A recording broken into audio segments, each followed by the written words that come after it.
Aimer, c'est se concentrer sur les qualités des autres que sur les défauts. Nombre 23, versets 20 à 24. La Bible nous dit que Balaam devait maudire Israël. Balak, le roi de Moab, veut vaincre Israël, mais n'arrive pas à le vaincre parce que spirituellement il est protégé. Il va payer un prophète afin qu'il maudisse Israël. Balaam veut maudire Israël et Dieu lui dit, tu ne peux pas maudire, c'est que je bénis. Et il dit, je ne vois pas d'iniquité en Jacob. Alors qu'en ce temps-là, Jacob péchait. Jacob était loin de Dieu. Mais voilà que Balaam dit que Dieu lui a dit qu'il ne voit pas l'iniquité en Israël. Est-ce un mensonge? Non. C'était déjà l'image de la justification par la foi. Dieu, au lieu de se concentrer sur les défauts d'Israël, s'est concentré sur l'alliance qu'il avait faite avec Abraham. Parce que l'amour se concentre sur les qualités que sur les défauts.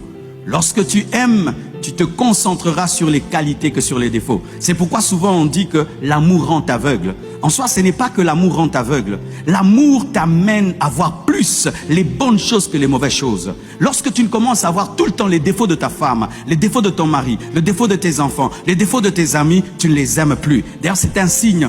Quand tu veux savoir que quelqu'un ne t'aime plus, tu vas remarquer qu'il te parle tout le temps de tes défauts, tes défauts, tes défauts, tes défauts et tes défauts et tes défauts. Cette personne ne t'aime plus parce que l'amour souvent nous amène, même si on ne veut pas, à nous concentrer sur les qualités. C'est ainsi que les personnes amoureuses, tu vas entendre, ah, il parle bien, hein, il chante bien, hein, il prêche bien, mais il ne veut pas dire que sa bouche sent mauvais. C'est rare que tu entendes de telles choses. Pourquoi? Parce que quand tu es sous l'emprise de l'amour, tu ne vois pas les défauts, mais tu vois plus les qualités.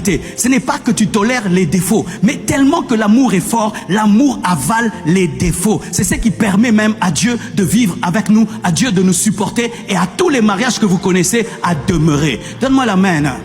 J'aimerais parler à tous les célibataires qui ne se marient pas et qui attendent quelqu'un de parfait. Les personnes parfaites n'existent pas. Tu dois tomber amoureux. Et quand tu seras amoureux, tu vas supporter les défauts et tu vas te concentrer sur les qualités. Vous qui attendez des personnes parfaites, vous ne vous marierez jamais. Célibataire endurci, tu seras encore endurci et encore endurci et encore endurci parce que les personnes parfaites n'existent pas. Et d'ailleurs, la première personne qui a des défauts, c'est toi-même là, qui recherche la perfection. Toi-même, tu as des défauts. Comment des personnes imparfaites recherchent la perfection alors que toi-même tu es imparfait, mais tu recherches un conjoint parfait, une conjointe parfaite? Ça n'existe pas. Il n'y a pas de famille parfaite, il n'y a pas d'église parfaite, il n'y a pas d'homme parfait, il n'y a pas de femme parfaite. Tu dois aimer et quand tu aimeras, tu vas supporter sa mauvaise odeur, tu vas supporter sa bouche, tu vas supporter sa démarche, tu vas supporter pas à peine